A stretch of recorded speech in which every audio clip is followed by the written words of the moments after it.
Bonjour à tous.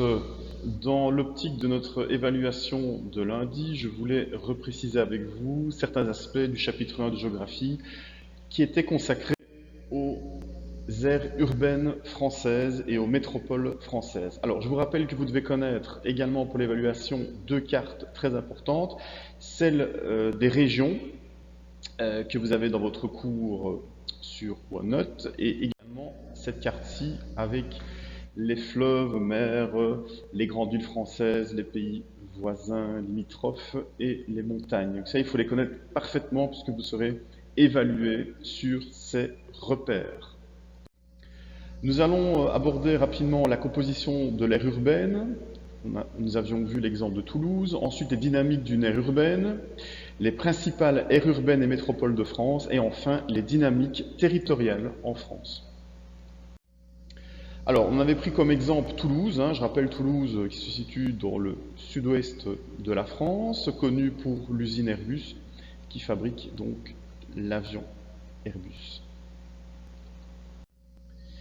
Voici une carte de l'aire urbaine de Toulouse et je vous avais expliqué qu'une aire urbaine est composée de trois choses. D'abord ce qu'on appelle la ville-centre, ensuite la banlieue et enfin la couronne périurbaine. Donc il faut bien retenir les trois parties de l'aire urbaine. On avait ensuite comparé deux schémas, donc un schéma de Toulouse en 68 et un schéma de Toulouse en 2013, et nous avions constaté bien, que la superficie de la ville-centre ne bougeait pas. Par contre, la banlieue, on le voit, elle s'agrandit, et alors ce qui s'agrandit le plus, ce qui est vraiment en croissance, c'est la couronne périurbaine. Ici, vous voyez, elle est assez petite, eh bien, on voit que cette couronne périurbaine, elle s'est considérablement agrandie. Alors, on voit également que la population de l'aire urbaine de Toulouse a augmenté, clairement. Et au niveau de la superficie, vous voyez, on est passé de 900 km² à 4000 km² pour l'ensemble de l'aire urbaine. Donc on voit qu'il y a une croissance de population et une croissance de la superficie de l'aire urbaine. Les deux sont liés forcément. S'il y a plus de population, la croissance, cela explique la croissance de l'aire urbaine. Alors, je précise également que la ville-centre et la banlieue forment le pôle urbain et la ville-centre, la banlieue et la couronne périurbaine forment l'aire urbaine. Donc ne confondez pas les deux. Donc pôle urbain, ville-centre et banlieue, aire urbaine, ville-centre, banlieue et couronne. Vous voyez qu'au niveau du paysage, on n'est pas du tout dans le même type de paysage si l'on est en ville-centre ou si on est en couronne périurbaine. Alors, un chiffre important à retenir, il n'y en a pas beaucoup dans ce chapitre, mais il y en a quand même un que vous devez connaître, c'est que 85% des Français vivent dans une aire urbaine, c'est-à-dire soit dans une ville-centre, soit en banlieue, soit dans une couronne périurbaine. Ça veut dire qu'on constate qu'on est quand même dans un pays de plus en plus urbain, c'est-à-dire que les gens habitent davantage près des villes ou dans les villes qu'il y a quelques décennies. Donc ça veut dire que si les gens viennent habiter là, c'est que l'aire urbaine est très très très attractive. On verra pourquoi tout à l'heure. Un petit graphique que je peux vous montrer ici. On voit que la population urbaine augmente depuis, on va dire, la Deuxième Guerre mondiale. Et la population rurale, donc qui vit dans les campagnes, elle a plutôt tendance à diminuer. Donc, depuis les années 50, une augmentation de la population urbaine et une diminution de la population rurale. Les villes françaises attirent la population et elles se développent. On verra, c'est le phénomène de métropolisation. On verra ça dans quelques minutes. Alors, les dynamiques d'une aire urbaine, donc c'est le point 2. Nous avons vu que il y a une croissance démographique de l'aire urbaine. On a vu que de plus en plus de personnes vivent dans une aire urbaine, ce qui veut dire que il y a une extension spatiale des villes qu'on appelle l'étalement urbain. Cet étalement urbain, on le voit, hein, il est ici, on voit ce sont les flèches en mauve. Ça veut dire que le milieu urbain s'étend à partir de la ville-centre vers les banlieues, hein, et vers les espaces ruraux, hein. On appelle ce phénomène la périurbanisation. Ça veut dire que le milieu urbain se développe, s'étale et commence à grignoter sur les espaces agricoles et les espaces ruraux. Donc en gros, c'est-à-dire que la ville s'étend, si vous voulez, le milieu urbain s'étend euh, au détriment des milieux agricoles et ruraux. Voilà. On voit ça clairement à Toulouse, hein. On a vu que la couronne périurbaine s'est considérablement agrandie et elle a grignoté sur les espaces ruraux. Donc deux phénomènes, étalement urbain et périurbanisation. Voilà, je rappelle, au-delà de l'aire urbaine, vous êtes dans des espaces ruraux, hein, où il y a des fermes, des animaux, etc. Un petit schéma, hein, pour encore mieux comprendre. Donc la ville-centre, la banlieue, hein, ce que vous appelez ici les faubourgs, la banlieue, voilà. Et puis vous avez l'espace périurbain qu'on appelle aussi la couronne périurbaine. Voilà.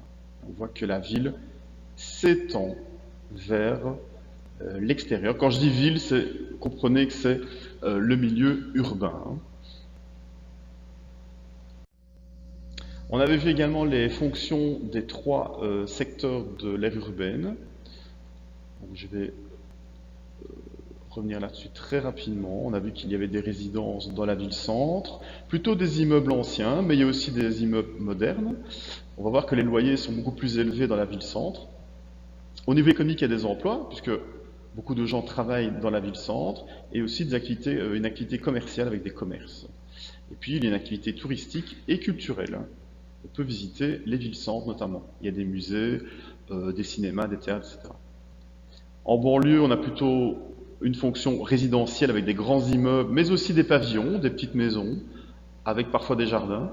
Mais c'est aussi pas mal de grands immeubles à appartements.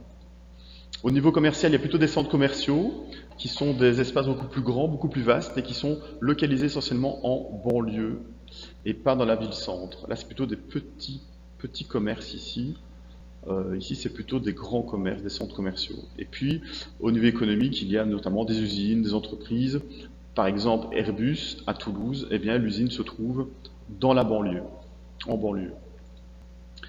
Au niveau de la couronne périurbaine, je rappelle aussi un chiffre, 40% de la population qui vit dans la couronne périurbaine travaille dans le pôle urbain, donc c'est-à-dire soit en banlieue, soit dans la ville-centre. On retrouve là essentiellement du résidentiel, hein, ça c'est la principale fonction, mais aussi des petits commerces, des services de proximité, une épicerie, un petit magasin, une école, voilà. Ça ressemble parfois à la campagne. En fait, c'est un mélange de milieu urbain et d'un milieu rural avec des champs. Parce que le milieu rural n'est jamais très loin de la couronne périurbaine. On va voir ça tout de suite. Donc voilà un exemple. J'ai pris des images de Google Earth. On voit la ville-centre de Toulouse, hein. Vous pouvez le faire chez vous si vous le souhaitez, hein. On peut visualiser cela avec Google Earth. Vous avez les fonctions que j'ai remises ici. On voit que la densité de population est beaucoup plus forte dans la ville-centre que dans les autres zones de l'aire urbaine, hein. On voit qu'il y a beaucoup plus de gens qui y habitent. Les logements sont beaucoup plus denses. Là, nous sommes dans la banlieue de Toulouse, on est à Colomiers, hein, on n'est pas loin de l'usine Airbus. Vous voyez qu'il y a déjà une densité qui a l'air un petit peu moins forte. On voit qu'il y a ici, par exemple, des immeubles à appartements, et on voit ici qu'il y a plutôt des petites maisons. Donc, il y a un mélange un petit peu de pas mal de types d'habitats. Et puis, il y a les centres commerciaux aussi qui sont ici pas loin. Et ici, on voit plutôt une activité industrielle et l'aéroport aussi de Toulouse qui se trouve là. Donc il y a une activité économique importante. Et puis la couronne périurbaine de Toulouse, là on est à Haute-Rive. Donc vous voyez, c'est un mélange d'espaces urbains et ruraux. On voit ici des espaces plutôt urbains avec une densité quand même plus forte. Et puis on voit qu'il y a pas loin des espaces ruraux, hein. Donc la campagne n'est jamais bien loin. Alors les causes de l'étalement urbain, pourquoi est-ce que les personnes vont de plus en plus s'installer à l'extérieur des villes-centres? Il y a une qualité de vie qui est meilleure, il y a moins de bruit, moins de pollution, il y a des logements qui sont parfois très chers dans la ville-centre, et donc pour le même prix on peut avoir une maison en zone urbaine. L'infrastructure routière et ferroviaire vers la ville-centre, oui, il y a des moyens de transport pour amener les gens de la couronne périurbaine vers les villes, pour travailler notamment. Mais le problème de tout cela, c'est que les villes ont tendance à se dépeupler, donc elles se vident de leurs habitants, parce que les loyers sont quand même assez chers et la qualité de vie est quand même moins bonne à cause de la pollution, etc. On voit ça ici, hein, les principaux inconvénients de la vie en ville, c'est la circulation, les embouteillages, et puis la pollution, et puis le coût de la vie qui est plus cher en ville-centre. Un petit exemple, ici à Toulouse, ça c'est le prix des logements. On voit que ce qui est en rouge, c'est les logements sont chers, et puis plus on s'éloigne de la ville-centre, plus les logements sont abordables. En tout cas, ils sont beaucoup moins élevés. Alors, comme je vous l'ai dit, beaucoup de gens installés en banlieue ou dans la couronne périurbaine dépendent de la ville-centre pour leur emploi, leur santé, les restaurants, les commerces. Et donc, il faut qu'ils puissent se déplacer facilement. Comme je vous l'ai dit, la ville-centre, c'est un peu comme un aimant. Elle attire les gens. Mais donc, si vous habitez ici en couronne périurbaine, il faut que vous puissiez rallier la ville-centre. Alors, il y a deux solutions. Soit vous prenez votre voiture, soit vous prenez des transports en commun. Attention, quand vous habitez en couronne, il y a moins de transports en commun que si vous habitez en banlieue, hein. C'est moins bien desservi, donc on est souvent obligé de prendre sa voiture. Et donc, vous avez notre petit bonhomme qui n'est pas très content parce qu'il vit en ville-centre. Qu'est-ce qu'il fait? Il va aller habiter en couronne périurbaine, il est très content. Il va pouvoir s'acheter une maison parce que les logements va lui coûter moins cher. Mais par contre, comme il continue à travailler dans la ville-centre, il va prendre sa voiture le matin et retourner vers la couronne le soir. Et donc, vous avez ce qu'on appelle des mobilités pendulaires. Donc, c'est les déplacements le matin et le soir pour les gens qui travaillent en ville. Et le problème, c'est que si d'autres personnes font la même chose, vous avez des embouteillages.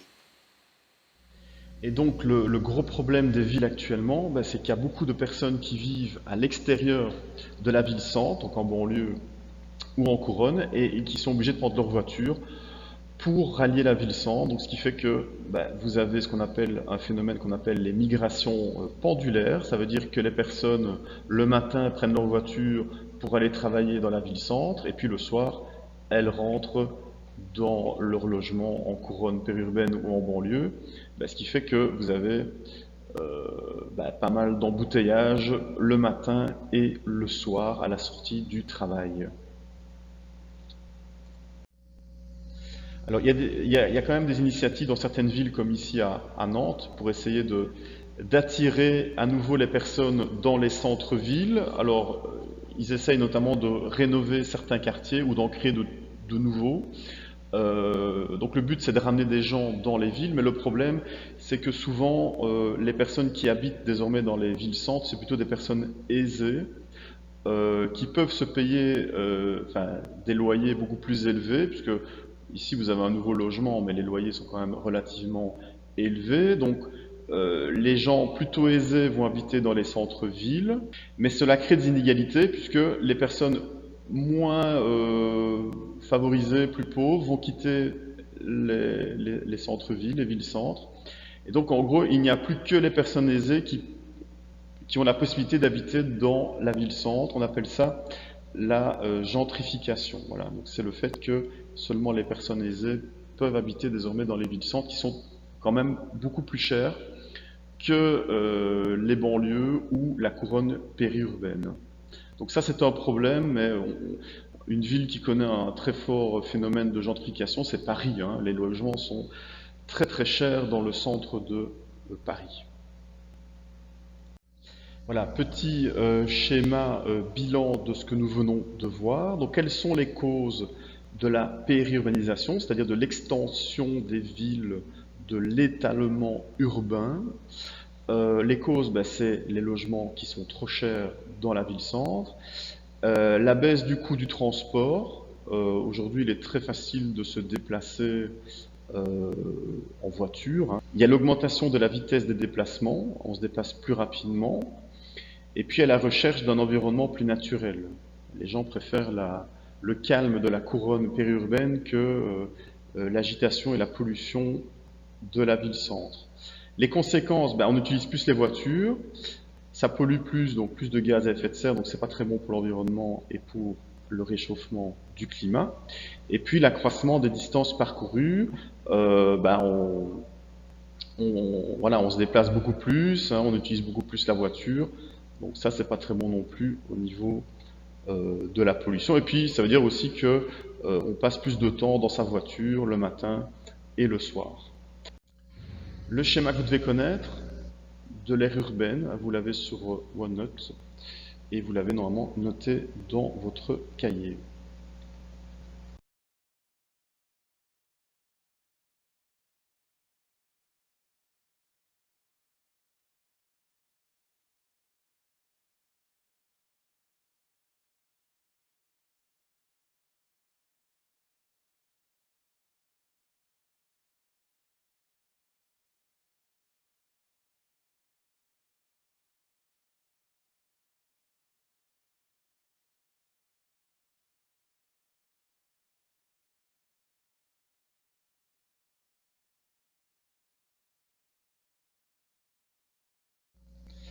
Voilà, donc quittons maintenant Toulouse et regardons quelles sont les 10 principales aires urbaines que nous appelons également des métropoles en France. La plus grande aire urbaine française, retenez, c'est Paris, hein, qui est une métropole mondiale. On va voir ce que c'est tout à l'heure.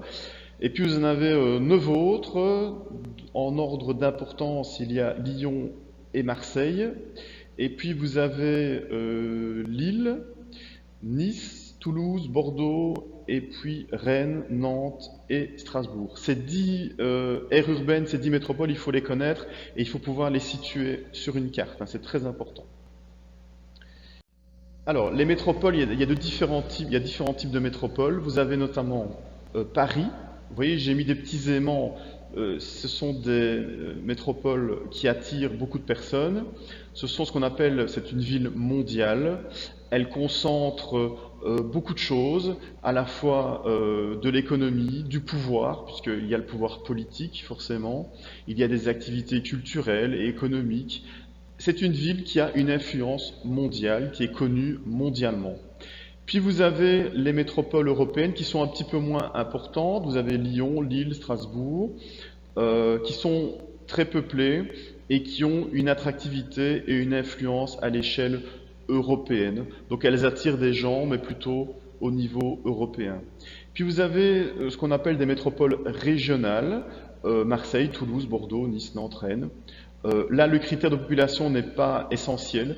On va surtout regarder l'influence de la métropole et là, on voit qu'elle a une influence plutôt régionale. Donc, elle va attirer des gens plutôt de la région proche. Voilà.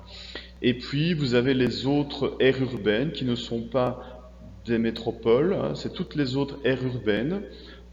Et là, il y a peu ou pas de fonction de commandement et une attractivité et une influence bien plus limitée. Donc elles n'ont pas l'attractivité des autres aires urbaines et autres métropoles.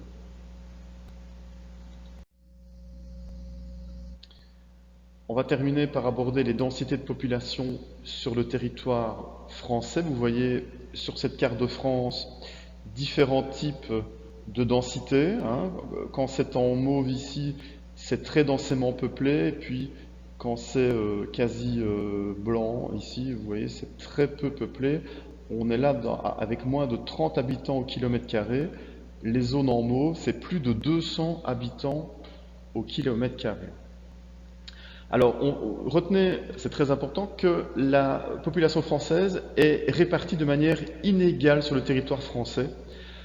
60% de la population occupe 8% du territoire, donc c'est pas beaucoup, hein. Donc 60% des gens occupent seulement 8% du territoire.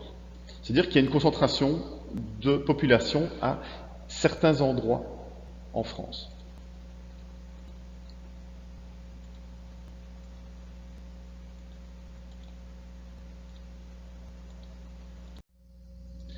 Vous aviez dû réaliser une carte de synthèse là-dessus. Cette carte, il faut vraiment bien la connaître. Retenez que, en résumé, les zones qui sont très densément peuplées, c'est le long des fleuves, dans les vallées fluviales. Les littoraux, ici, la Bretagne. Il y a également la vallée de la Seine et Paris. Le nord de la France, Lille. Le nord-est. Et puis la vallée du Rhône, Lyon, la vallée du Rhône. Et puis le littoral méditerranéen. Quelques petites zones aussi très peuplées du côté de Toulouse, du côté de Bordeaux et le Pays Basque. Ailleurs, on a des densités moyennes, donc ça reprend plus ou moins l'ouest du pays, sauf les zones très peuplées ici, hein. Et puis une partie de l'est. Et puis ailleurs, c'est très faiblement peuplé, densité faible, donc c'est le centre ici de la France. On reviendra sur cette diagonale dans le chapitre 3. Et puis c'est les Pyrénées et enfin les Alpes, les montagnes. Forcément, il y a moins d'habitants dans les zones de montagne.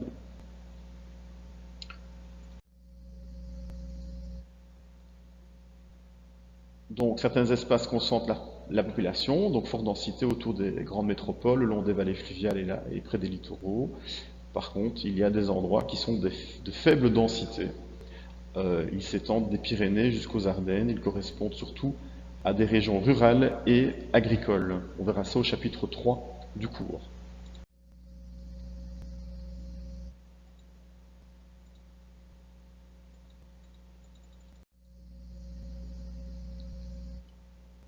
Alors, on voit quand même qu'il y a aussi des flux de migration en France. Il y a de plus en plus de gens qui quittent Paris, hein, puisqu'ils préfèrent aller habiter à proximité d'autres métropoles plus petites. Il y a aussi des personnes qui quittent le nord et le nord-est de la France pour aller travailler à Paris, par exemple. Mais c'est vrai qu'il y a beaucoup de gens qui quittent parce que la vie à Paris est compliquée, chère, stressante, donc il y a beaucoup de gens qui partent. Et il y a aussi des personnes qui aiment bien aller dans le sud parce qu'il y a du soleil, donc il y a aussi cet intérêt de se déplacer dans le sud, aller habiter dans le sud de la France.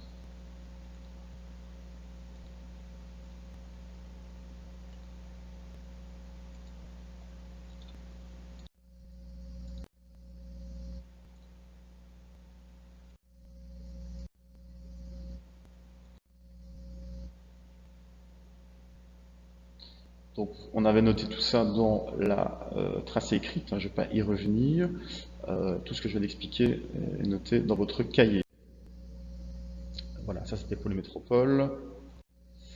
Voilà, vous avez tout pour réussir votre évaluation et vous avez également une petite carte mentale ici qui reprend tout ce que nous avons vu dans ce chapitre 1. Voilà, j'espère que cette vidéo vous a plu et je vous souhaite une bonne étude et on se retrouve rapidement pour l'évaluation.